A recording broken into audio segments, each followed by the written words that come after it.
hello everybody, and I'm looking into the camera. I'm sitting here with a family from Ukraine. They came here almost exactly 3 weeks ago from the war. And here is Joba, Roman, Nadia, Emily, Milana. So thank you, Stefan. So and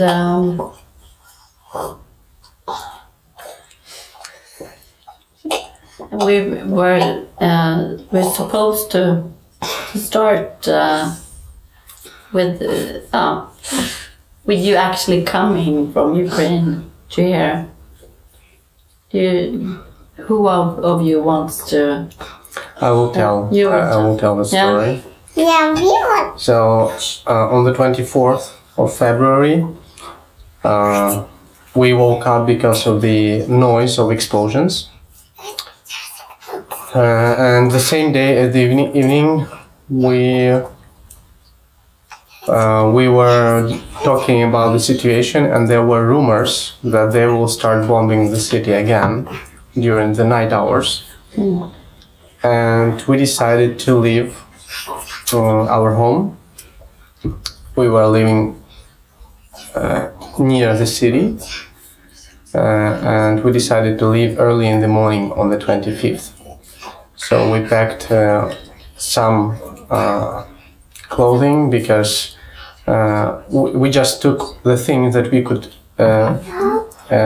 carry in our hands, Nadia and LOUBA, because I was not supposed to cross the border because it was forbidden for men to leave the country. So they took some clothes, and in the morning at 5 a.m. we got up and we heard again the noise of explosions. So we sat in the car and we left. We were near at the Polish border the same day at evening at 10 p.m. We came to Lviv, and we decided to stay overnight because I was very tired along the journey. So in the morning, the next day, when we woke up, we found out that our president, he allowed men who have 3 children under 18, they can cross the border. So we were happy, and at the same time we were thinking how we'll leave everything, because the plan was that I will be back, but now I left. So we opened the map and we were checking the lines to the Polish border, and the lines were huge. Like our friends, they went to the Polish border the evening before and they stand in the line, and it was 20 kilometers long, and the next morning it was more than 30 kilometers. So we started to think where else we can go, to which border.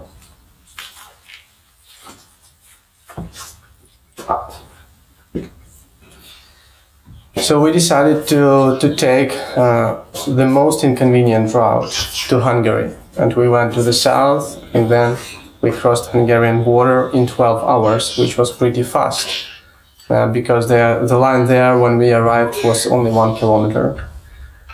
So on Sunday, so we left on Friday, and on Sunday we crossed the border and we were in Hungary. And it took us 10 days from that point to get to Sweden. And along the way, we stayed in Budapest, then in Brno, in Czech Republic, then in Germany, near Hamburg, and then we came here. And along the way, we met people we have never met before. We didn't know each other, but we get a lot of help from them. They helped us a lot, and it was really amazing to see how people want to help. When we crossed the ferry, we took the ferry from Germany to Denmark, and in Denmark they checked us. They stopped us at the checkpoint because they saw the Ukrainian plates, and the lady, she was checking the passports, and then she looked in the car and she saw that we have 4 people on the back seats, and there were no seat belts on the children and Nadia. And she asked, why don't you use seat belts? And we said, it's an old car, we don't have seat belts at the back seats. And along the way also, our car was twice at the service, and people who fixed it, they didn't take any money from us. They wanted to help us.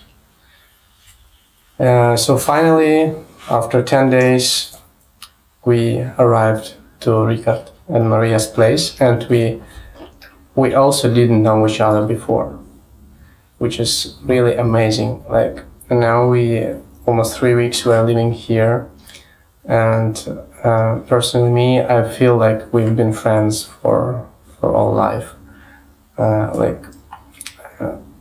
Sometimes you don't get that kind of understanding and that kind of help from your relatives, as we experienced from the people we didn't know.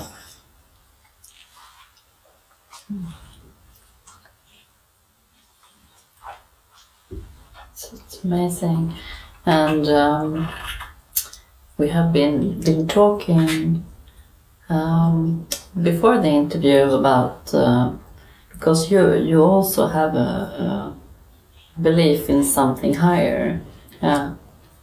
That kind of makes it stronger. Yeah, I mean, because Richard and his wife also have a strong belief. Yeah. And amazing of you to help them. And this. I'm glad to hear about all the help you got during the way. I mean, and we're going to go in a little to that later. But I mean, now you're here. You're a family of 5 and your sister, so it's 6. But I know that you have been starting to get into the society. Yeah. Yeah, we met a very kind person. She's also osteopath. Her name is Malin Ruth. And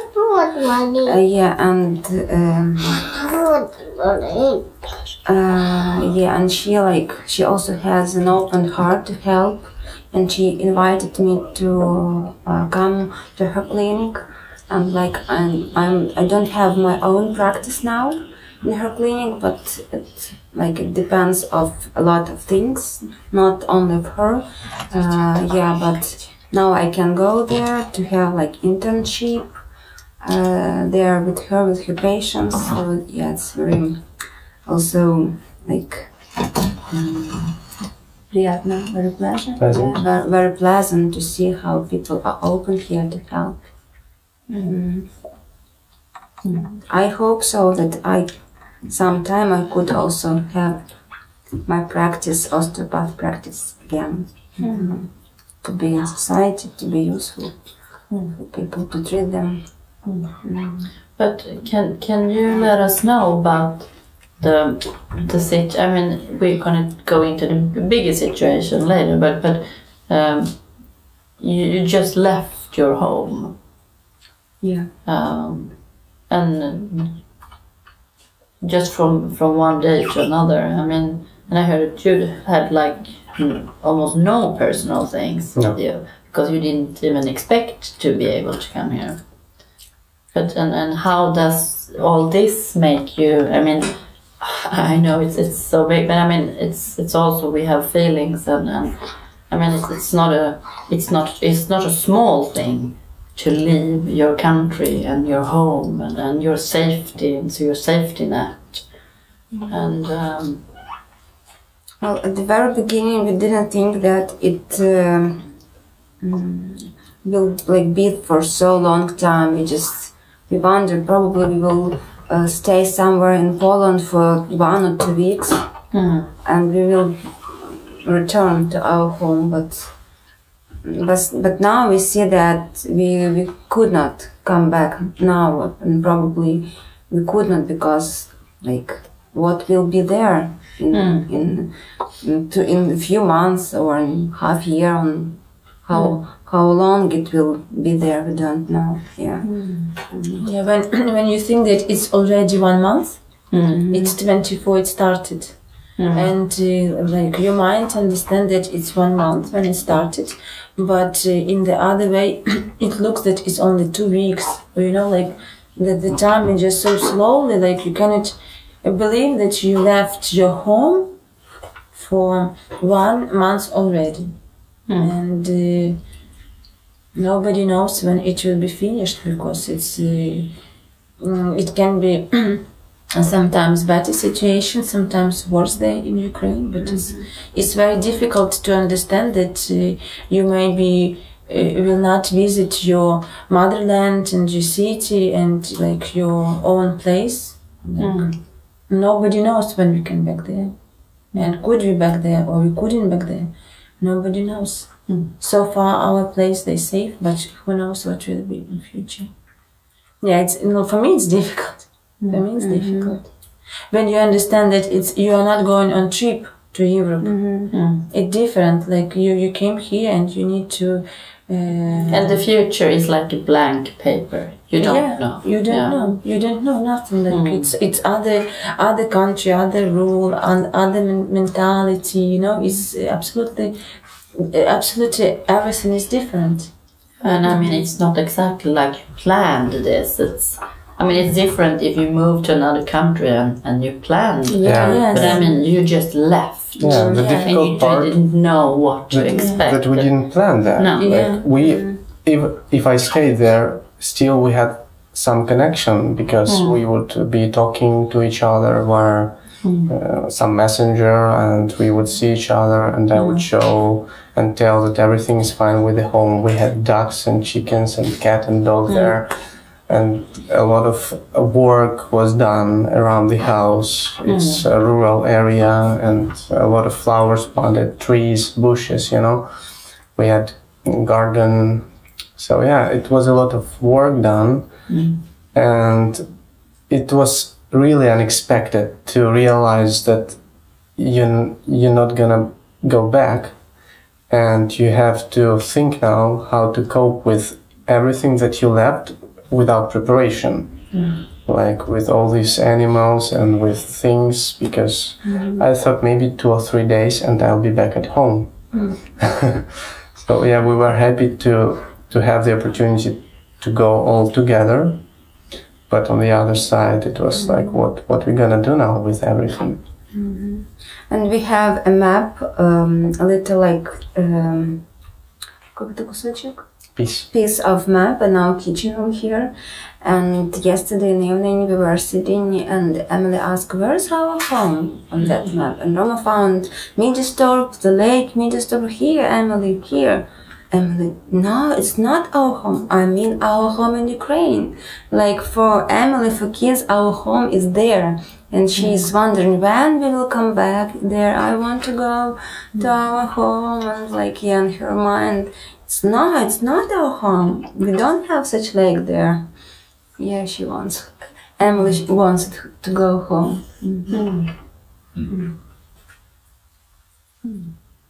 And since her birthday will be soon, and she wondered how my friends could visit my birthday party.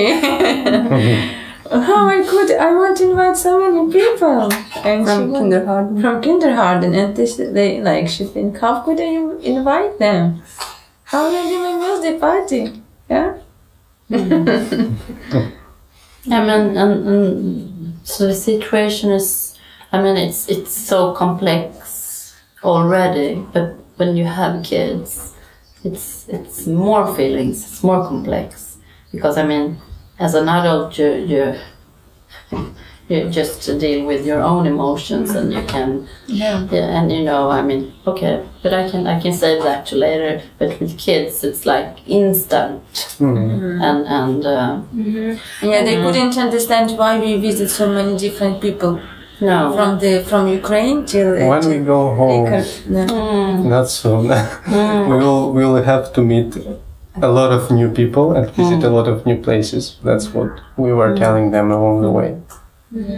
But probably we wouldn't leave Ukraine if we don't have children. As for me, I think I will stay. I would stay at home.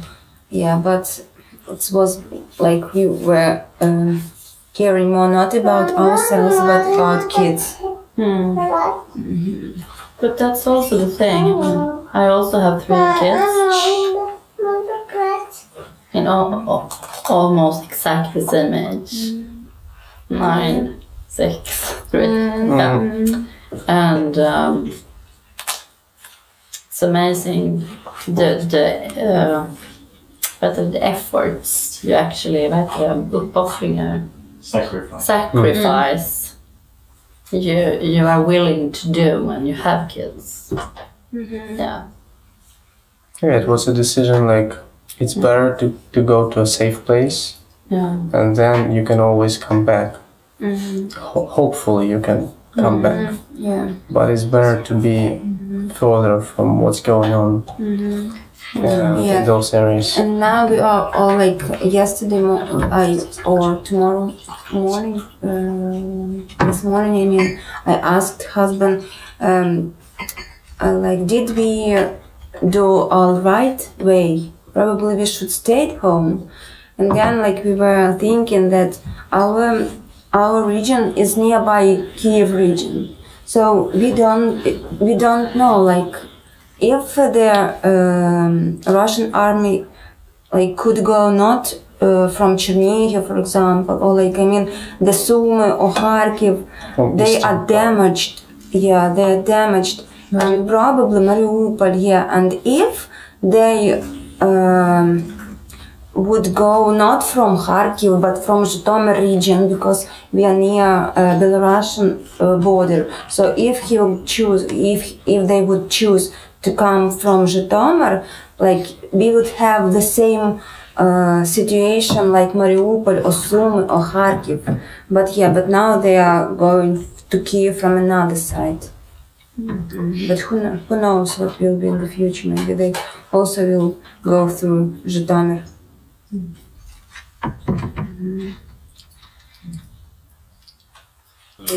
Okay, so now we're like intensifying the interview. I mean, it's fantastic to have the kids, but it's as a mother, I have a little, vad ska man säga, problem with totally focus on everything. So no, now distractions. So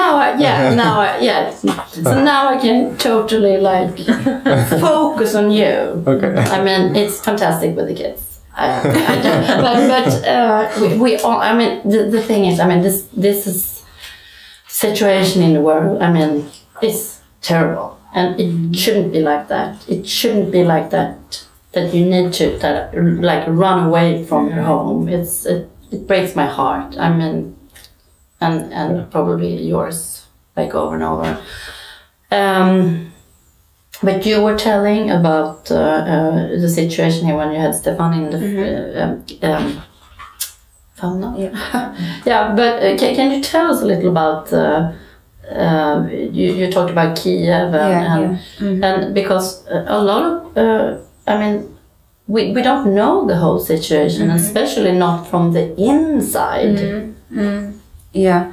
Like there was 24th of February they began to bomb like a few regions, and our region was also in the first cities which were bombing, like because we had a military staff like in our region, and not far from like our village we lived, and not far from city like Zhytomyr, the main city of region.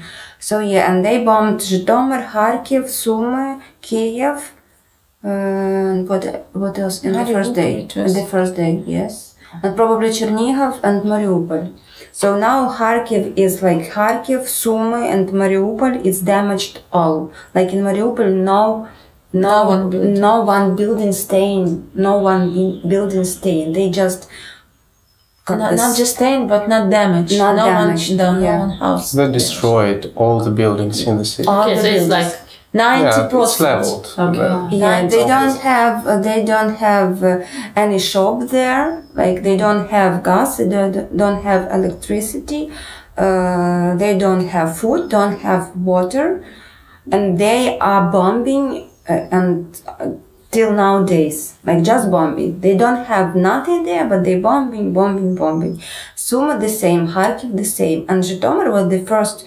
Also in that list, in that list of cities as well, and we are near Kiev. We are like Kiev region and Zhytomyr region here, and Zhytomyr also near Belarus. So at the very beginning, Russian soldiers had an education on Belarus border with Ukraine. So and we thought like that they will come from Belarus through Zhytomyr to come to Kiev. So we were afraid that Zhytomyr will be under bombing all the way of their days. But we lived before that cities were damaged. We lived Ukraine. So yeah, and now I just think that probably we could be also such destroyed as Sumy or Kharkiv. Like we didn't know it then. Like now, now it was bombing a few days. They bombed some civil houses. They bombed hospital. They bombed school in Zhytomyr, and then bombed I think every military buildings in Zhytomyr and Zhytomyr region, power station. In Zhytomyr area they continue to bomb. And nowadays they continue to bomb Zhytomyr region that closer to Kiev, like border Zhytomyr region, which is bordering with Kiev region. So yeah. But no, and they actually try to bomb Zhytomyr as well. But since we have, I don't know how it's in English, PVO, this anti-air strikes, like the special weapon, what Ukrainian military they can watch that it's like rocket goes to city and they can. Counter-attack this rocket, you know. So it's happening each day. This our mayor, they have this report, and they like, for example, last night they said that. Last night he said that this rocket bombed somewhere in Zhytomyr, but they try to counter. You know, when this rocket go, they counter this rocket in Zhytomyr city. But when it's Zhytomyr area, more far from Zhytomyr, from center, from city, it's much more easy for Russian to bomb it because this weapon, anti-weapon, it's not enough for all, all villages. You know? Yeah, so they continue to do it, and they continue to do it, to kill Ukrainian people, насилуют женщин. Хорошо. And they continue to lie on their Federation channel in Russia. They showed Mariupol, they showed picture of Mariupol, and they said, what made Ukrainian Nazis when they step far from city, when they run away from city, and they understand that Mariupol will be not Ukraine anymore, and these Ukrainian Nazis, they shoot their houses with people. That's what Russian channels show on their Federation channels. But it's just, I don't know, like sometimes I cannot just believe that it's really happening, And we definitely know how they bombed, how Russian bombed Mariupol, and killing people and killing kids and I don't know, women. And Do you know how many people who have been killed? Ukrainian? Yeah, do you know the numbers? No. They don't say, they just say about kids. A few days ago it was 117 kids were killed. It's very difficult to count because in these hot spots like Mariupol, Mykolaiv, Kharkiv, but in these hot spots, Ukrainians are not there. Like it's difficult to count how many people because a lot of buildings then just damaged and a lot of people under these buildings, and they die under buildings. You know, maybe someone alive, but it's very difficult to up them from this Background, no, it's backstage underground. You know, it's difficult to understand how much people there. You said something about that if it wasn't haven't been for the kids, you wouldn't have left Ukraine. Yeah. Do you all agree with that? I agree. I didn't want to go. We had our own house. We had our own land. We had rye, 2 tons of rye. We had food, and in my opinion, we were not on the way, even if they crossed the Belarusian border to Ukraine and were going to Kiev, we were not on their way. So the only thing that could happen is someone will just push the buttons and they will attack any point without any precision, and then we could be damaged, or like by mistake maybe. So I didn't want to go at all, but we decided that I will just pick them up to the border and they will go and I'll go home. And this you did for your kids. Yeah. But here you are, all the 6 of you now, and I mean you are one man in this, and from the beginning you weren't supposed to be able to come. Yeah. So yeah, it's changed a lot while we were on the way, because as I mentioned, the next morning when we arrived to the border, we stayed overnight in Lviv.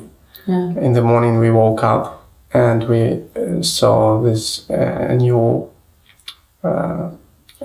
order was issued by the president and I could come. And also we realized that this is not like, because the first day we were thinking this is maybe just like 1 day event, you know, as Putin was saying that this is a military operation, we will just bomb some points and that's it.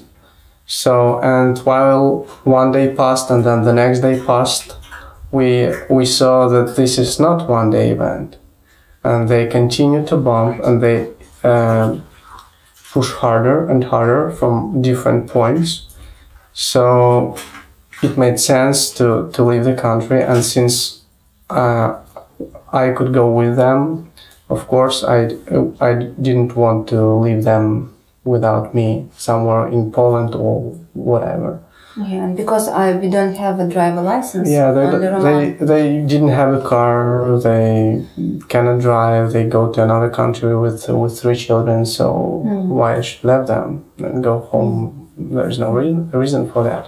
I mean, of course you should be with your family. Yeah. I mean, a family is a family, and yeah, but we have a very, I'm gonna go into that anyway. I mean, we have another situation now, this time, and from 2015, when at least in Sweden, mostly young men arrived without women, without children, and now the situation is different. Now it's women and children, and no husbands. But I mean, you're an exception. But so it's. But young men, they arrived from Ukraine? No, from Afghanistan. So I was just talking about Sweden, and we had the situation in 2015 here in Sweden. where the situation was the opposite. A lot of young men arrived without the women. I mean, and for me, it's the women and the children that you save first. Yeah. Yeah, and for us it was like a big miracle that Roman. Yeah. All the way. Yeah, I mean, it's fantastic. It's fantastic. You're supposed to be with your family. We have a lot of friends that they want to leave, but they don't because they cannot go together. So that's why they stay. Otherwise, if they could, they would left. But that's how it is with family. You wanna stay connected. Yeah. And it's a very strong thing. Yeah. That's because we have 3 children. Yeah. And children are blessings. For us, especially. And some friends joking, like father joking for or husband joke, like their friends who has 2 kids. And husband joke, I asked you for 3rd kid, you didn't want. Now I told you, we need a 3rd child. Yeah, so I mean, you're blessed to have 3 kids. Yeah. It's a blessing with kids, but it's just it shouldn't be like this. This conversation shouldn't even exist, but now it does, and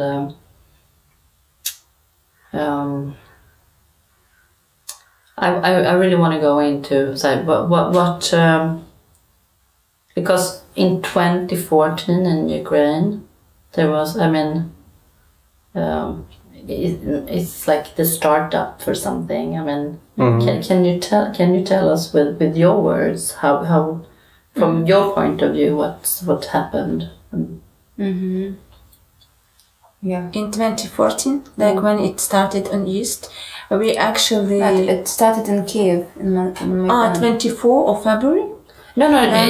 2014. Yeah. It was When it revolution, started- then annexation. Yeah, when it started in Donetsk and Lugansk area. Do you mean this? No, it was not in. At first, it was on Maidan. Like the official version is that we had the president Yanukovych who like had more motivation to be with Russian and Belarusian and the East, and another side who wanted to be with Europe. Europe Union, and like the young people, they went out to a square like called Maidan Square in Kiev, and they like were showing their willing to be with Europe, not with Russian. And then military, they just went to that students, that young people, and they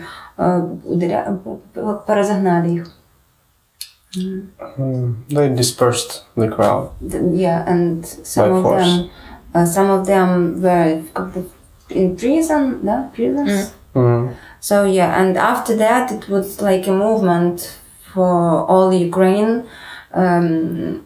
to protect, protect a way that we want to be with Europe, and from all the country people moved to Kiev, to that Maidan, to to say that we want to protect our willing to be with Europe, and that we are not support how you did with that young people, with that students, and that was the first beginning, and then it grown into big revolution with shooting, with killing, and then it was in Crimea that Russian people just came there, and it was an action in Crimea, but actually we don't know.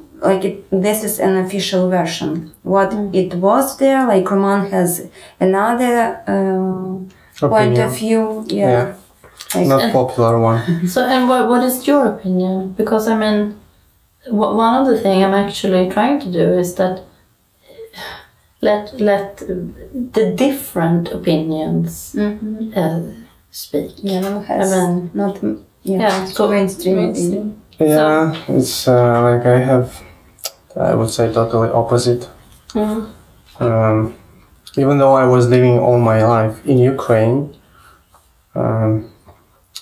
I always were thinking that there is someone or some group of people who rule our country.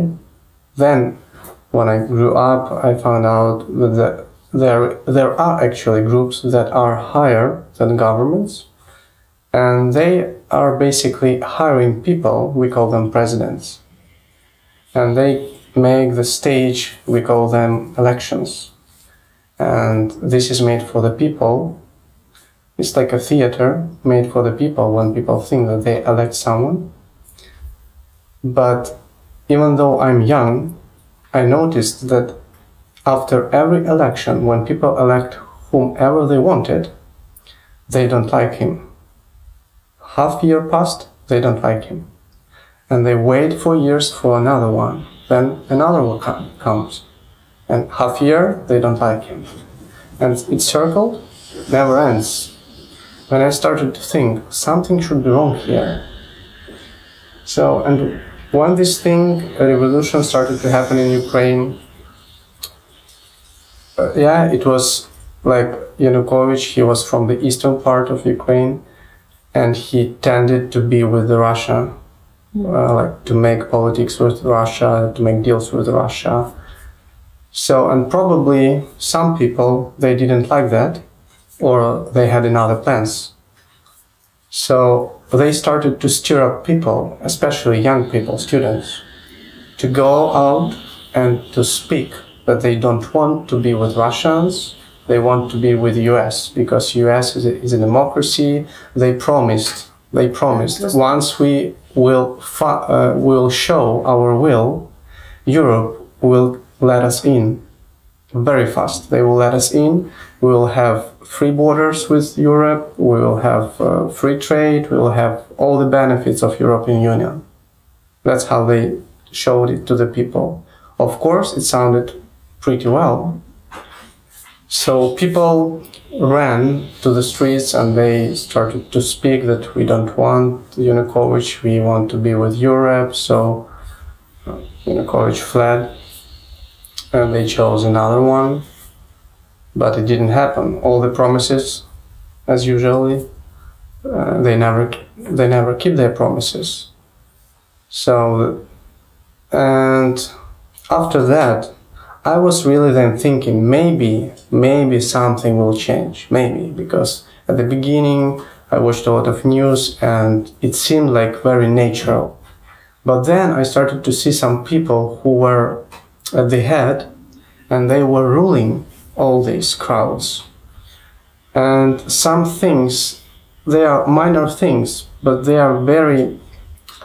make a chain. When you follow the chain, you start to see that this is not natural.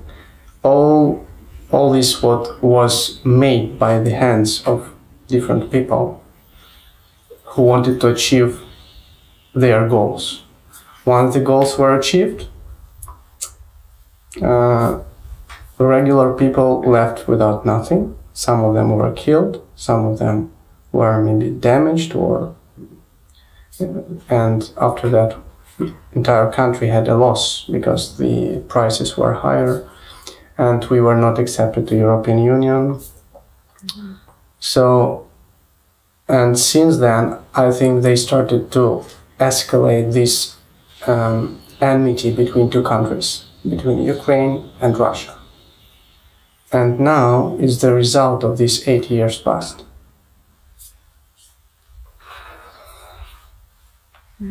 So, but the main reason why Russian came in Ukraine on our eastern part, Donetsk and Lugansk, is to protect Russian-speaking people.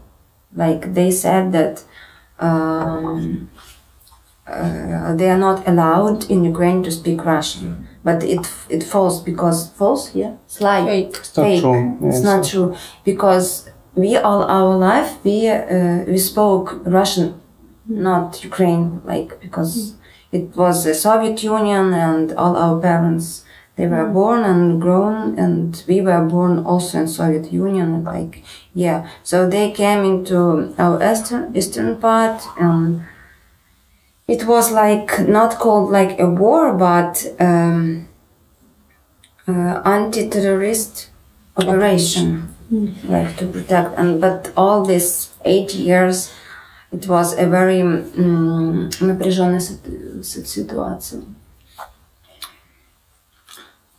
A hard situation. Hard situation between Russian and Ukraine. Like almost all Ukrainians, they hate Russians, and Russians hate Ukrainians. But not Russians. It's not true. Hate Russians. But Russia. Not maybe not Russians, not people, but They Russia. politics, like this politics who choose to do it, but not like we didn't have like hating. We don't have, but I think that other people Can we, have. if we go back to what you talked about, because you don't have the same opinion as your husband. Yeah. We are like But what?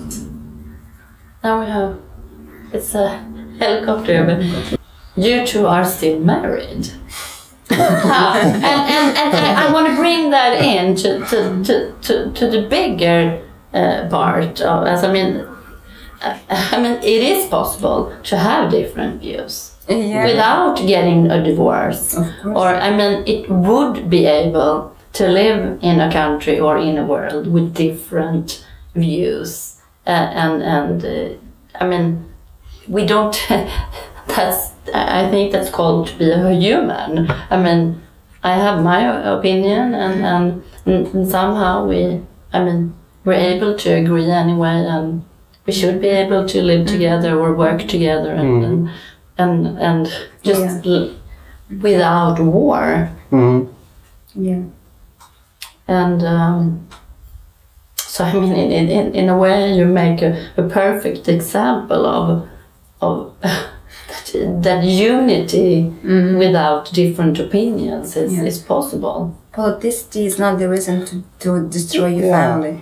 Politicians, No, it's and not I mean, reason. and different point of views. And I mean, but we have a situation in the world now where things are like, I mean, it's way out of hand, and but if we lived in the, I mean, now in Ukraine, most people and from most of the world are very, very angry at Russia, and what went wrong and when? Я не поняла. что пошло не так и когда, почему? Смерть на Россию, что произошло, когда это, ну, почему так произошло и когда это начало происходить? Ну, вот типа вопрос. But we have, I think, again, different opinions, so yeah, like maybe each one of us can speak. Yeah, I mean, and that's fantastic. I mean, because that's how it's. So if you start your point of view on this question. I think that the main problem is propaganda, because like propaganda works as in Ukraine as in Russian as well, and the main reason that people usually believe what mass media talks to them. So I think that Russian people, they truly believe that Ukrainians almost all are fascists, Nazists, and they wear swastika, and like, yeah, all of us, we are very bad people and we are killing kids and all that, what they are propaganda to Russian people. And as Putin has an influence like for that people, and they like he as some kind of dictator, because they don't allow to have another opinion, another point of view. So Putin just can have some picture in his mind what he wants to do through the hands of other people. So I think that I don't know why, but he wants to destroy Ukraine. Maybe he like also hate Ukraine or Ukrainians. I don't know exactly, but as I see now, it's not just the war, just a total destroying of our country and killing like people. We don't have a lot of people in Ukraine. Like a lot of them are just moving to Europe, to United States, somewhere. So we didn't have a lot of.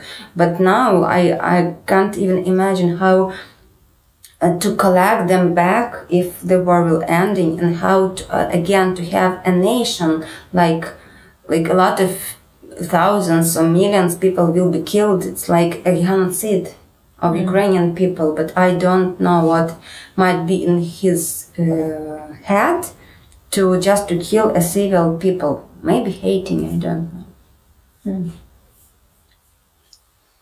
Roman? Well, I liked one question. I heard it, I don't remember who said it, but I heard it since this pandemic started. And of course, we were all thinking what's going on and why all this happening. So I remember this question, and I think it's a very good question to ask all the time, especially in times like this and the crisis in Ukraine.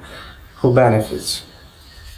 So when you ask this question, who benefits of what is going on? It's easier to understand than who is interested in what is happening.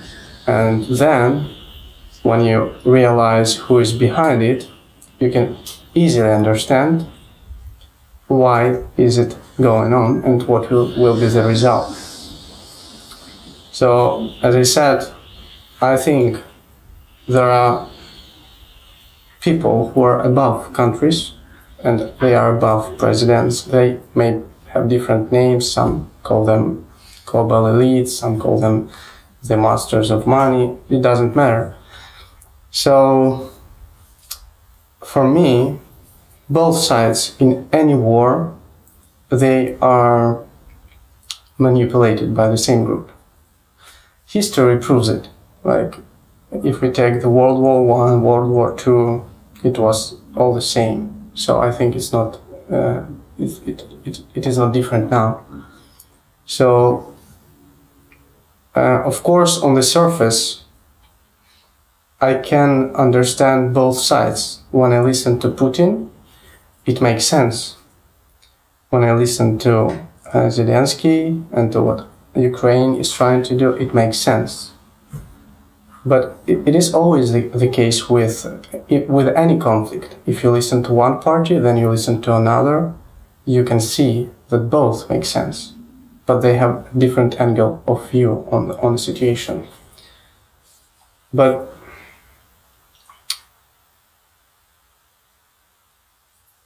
I think that there is propaganda on both sides, but for some reason they need all the world to hate Russia. I don't know exactly what is the goal, maybe to destroy it or to dismantle it to different parts, I don't know. But there is certainly, this is the agenda, not the Ukraine, not to help Ukrainians or to allow them to be a part of NATO or European Union or to support them. It's not about Ukraine and not about the Ukrainians. It's about Russians. And so the agenda, I think, is about Russia and Russian country. So I think it works for the bad of Russians. Of course, there are people dying in Ukraine. Of course, there is something happening, but this is a bad situation for Russia as well. That's how I think what's going on now. Nadia? I would say, like, for example, my opinion, like, since I never felt that I don't like Russians, for example. I understand that it's other people, and I always had respect into them. But now, when 90% of Russian people agree, like civil people, agree with what is going on in Ukraine, I understand that in my heart, my love to this civil people ending, because I understand that it's propaganda. I do understand it, what LOUBA said, that in their TV always showing how Ukrainians are bad and everything in very different side. But it is a lot of moments when people try to explain to just regular civil people in Russia what is going on.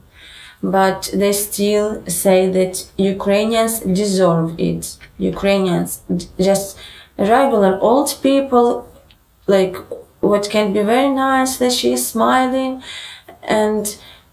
but their opinion that Ukrainian people deserve to be killed, to have so many problems, to have so many tears. Mm-hmm. They think that we deserve it. And when people try to explain, just kids, it was situation that kids die because of no water. Not bombing, but because of no water. And when it's try to explain to them, they don't have love for just people, you know. So yeah, like for example, my loving ending, because I understand it's not only one Putin. It became like just their heart of this nation. They hate Ukrainians. For what? Why?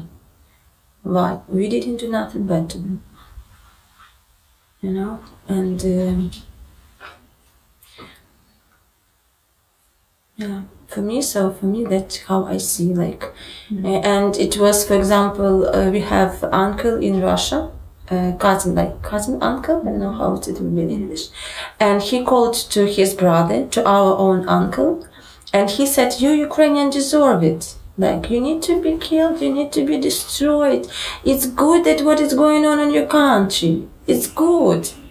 And my friend, she has also relatives in Russia, and she tried to explain to them, like, Russian bombed Ukrainian, and then in Russia they try to change her thinking, and she said, no, you just don't understand. We are going to save you, Ukraine. Like, we are going to save you. We want to give you freedom. We want to make your life better.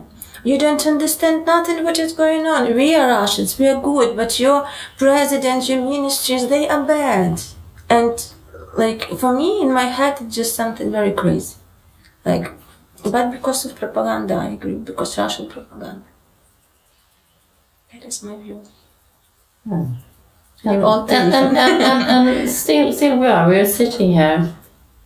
I mean, you're from the same family, same country. Then after interview, we have fighting. but at least for now, I can say that you're all calm, and I mean, okay, men we're still here. But we still have. I mean, you are not fighting, and you. We have already done it. yeah, but I mean, 3 times. Like I said, you're still married, and you're still with them, and I mean, and this is a part of life. But I also want to bring in that this is. It's because, you know, we have deeper values. We have a deeper ground between us. It's our faith and our relationships with the Creator. This is the most important. And all these, it's just opinions. You know, it's just opinion. Your opinion is this one. You have this experience. I have this experience. It's totally fine to have different opinions because we have different experiences. Yeah. So that's life, and it's supposed to be like that. I mean, we're trying. This is what we are doing here now is trying to give people a picture of a very ugly and bad situation. But even though you're from the same place, you have totally different way of seeing it. I mean, but if we like kind of put this together, and I want to ask you, and maybe we need to ask the three of you again. I mean, what is the solution on this situation? We do not. She already knows the solution. We start with you. I heard you. But what do you think? I mean, from your heart, what is the solution? That is it. No, I just joked. Agent 008. This is agent 008, not 7 and 8. And Nadia wants to. No, actually, I don't like I understand that. No, it's no, you know, it's no view in my mind how it can be additional. Как это? Because fixed because. Solved. Yeah, since I don't believe for 100% for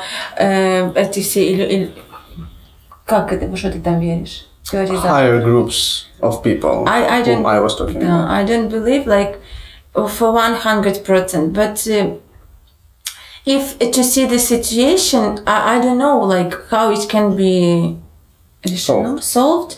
Because each time when Ukrainian side and Russian side they gather together to discuss it, you know, Russia give their requirements to do this and that, and then we will stop shooting you.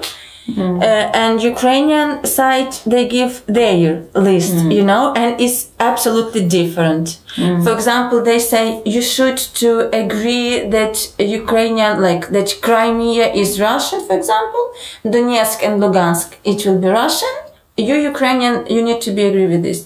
And in Ukrainian list, they say Crimea is Ukrainian, Lugansk, Donetsk is Ukrainian. And each time, for example, each time they gather together, they have this list. And Russia will not step back, and Ukrainian, they also will not step back. So I don't know. Maybe when Russian soldiers they just end, maybe because like how Ukrainian эти, которые управляют этой армией, Арестович, глава этого. The chief of army. No. The chief of army. How they said that.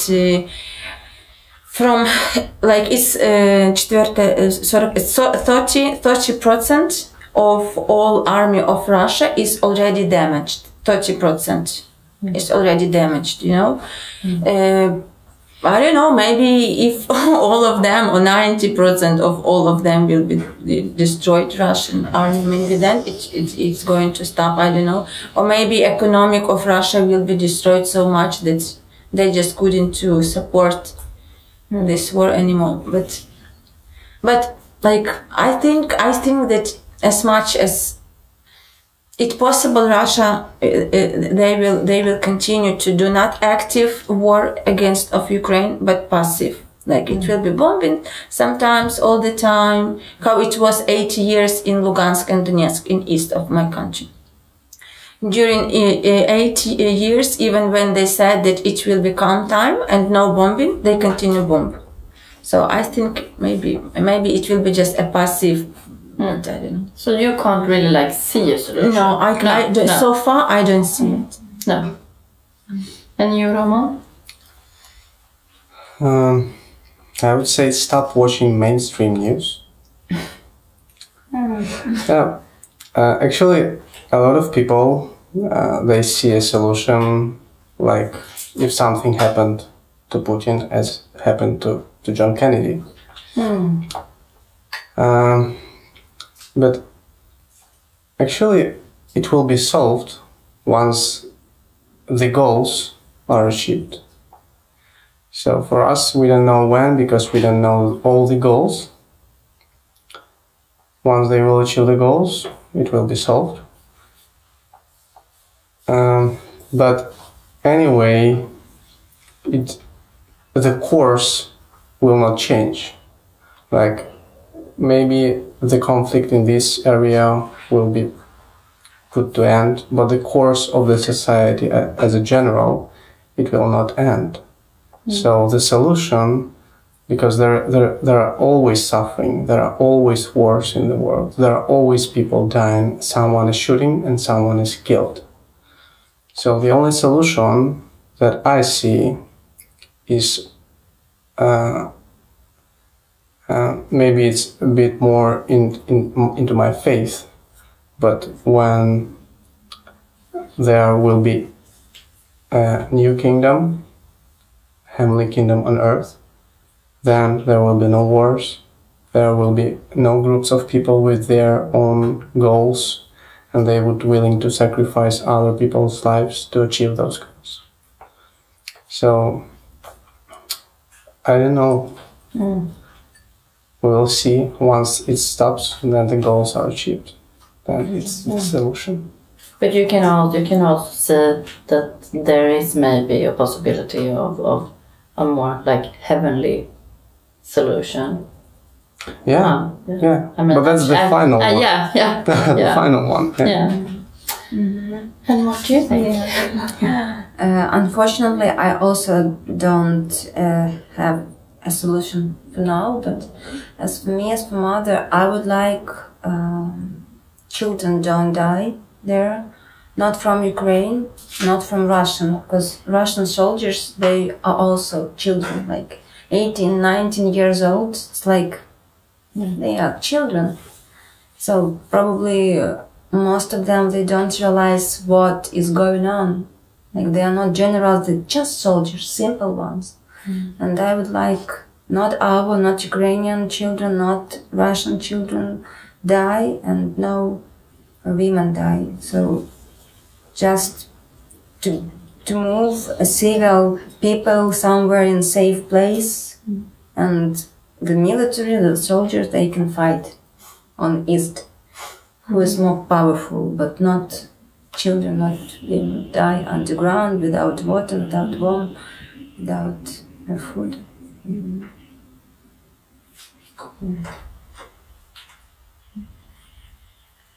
Yeah, this is such a heavy topic, but I want to bring in the faith again, because I mean something brought you here. I mean, there was like this.